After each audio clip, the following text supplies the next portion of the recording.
everyone. It's another episode of Inspiring Stories, and we're so excited you joined us. Today, we are going to talk about second place championships. You ready? You start us, Cliff. Thanks, April. I want to bring you back to when I was in ninth grade or a freshman in high school, and back where I grew up in Buffalo, New York. They had junior highs, so your freshman year was as a ninth grader in the junior high, and that was my first attempt at high school athletics, and I played football the football season in the fall, and we had a good team, and I had a good year playing football. But I wanted to play a sport in every season. I went for the winter season. I went out for basketball, but I was cut from basketball team. It didn't help that I'm 5'8" or 9" and can't make a jump shot. But that's neither here nor there. So I skipped the winter season, and then I started thinking about the spring season. And the spring season in our school was track and baseball pretty much. And I was not a good enough baseball player. I knew that to make that team. So I said, well, I'll try track. And we had a wonderful coach who really wasn't a track coach. He was a baseball coach, but they needed somebody to take the track team. And he was a wonderful guy. And he said, hey, we'll just try you different races and see where you can fit. He was one of those guys that didn't want to leave any kid out that wanted to be on the team. So, they started me in the distance runs, and, I was good enough to be last place every race. And then, they would bring us down and actually had me sprinting at a time, but I couldn't beat anybody. So he finally said, obviously running is not for you. Okay. So you're not going to be one of our runners. He said, how would you like to try shot put? And I said, I would love to try shot put, but I have no idea how to do this. And he goes, either do I. And he said, but here's what I'm going to do. I'm going to bring down one of the high school shot putters who's really good. And he's going to come down and coach you guys through some practices and show you how to throw the shot put. It's like, great. That's awesome. And he did. And he also studied up on shot put. He read a lot of books. So he put together a workout routine for us, for the shot putters. And I think there were about 5 or 6 of us at the time doing it. And as the season began, I realized that I wasn't bad at this. I was actually pretty good at it, and I was enjoying doing it.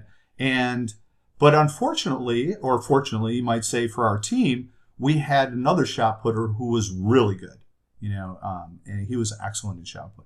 And he happened to be the quarterback of our football team, a great athlete himself. Long story is that he ended up winning the state discus championship when he was a senior in high school, and a college scholarship to play quarterback at Syracuse University. He was a tremendous athlete. So I was behind him. So we went through the season, and we won. I think we won every one of our meets, or at least most of our meets. And I came in second place because he won them all. And it was fun. I had a great time doing it. It was a really great experience. And like most sports, there's a banquet or some sort of celebration at the end of the season. And at our school, that meant they would fill the entire school everybody in the school came to the auditorium, and they put the teams on the stage on bleachers, and that's where they would award you your letters, right, that you could get for high school. And I remember sitting in those bleachers thinking, well, the big guys are going to get all the awards. There was always most valuable player, and for the baseball team, or most valuable player for this particular team.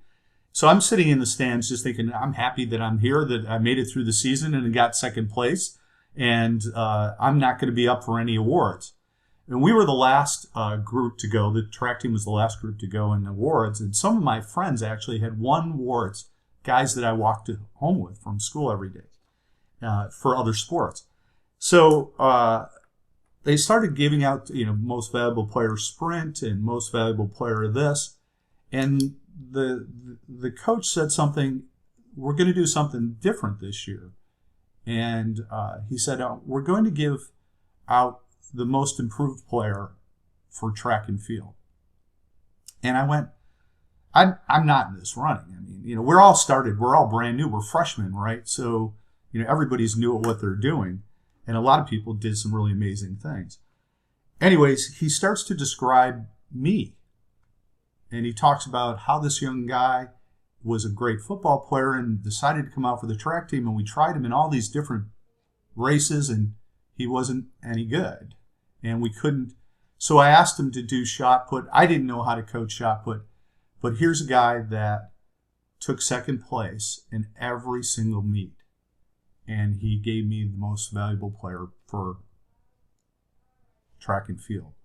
And the great part is you get a standing ovation when that happens. So I got to go up and receive the award and it was a trophy in those days. And I received the trophy and the standing ovation. My point being is that hard work is noticed. You know, it can be noticed, and I love the fact that he saw in me and changed my life that no matter, you may not end up first place, right? April, you got a plaque, right? Right. and that plaque really doesn't matter the place. It represented the work that I put in, the commitment that I had for the team, and my willingness to sacrifice letting out somebody else win on my team for getting those valuable second place points that helped us win our meets. Thank you, Cliff. As all the people listening and those that will listen in the future, there's always an opportunity to appreciate where you land, and there's always an opportunity to appreciate the step as you were prepared in that situation to appreciate your standing opportunities, right? Congratulations. Thank you for joining us. We look forward to seeing y'all for our next inspiring story. Have an amazing day. Thanks.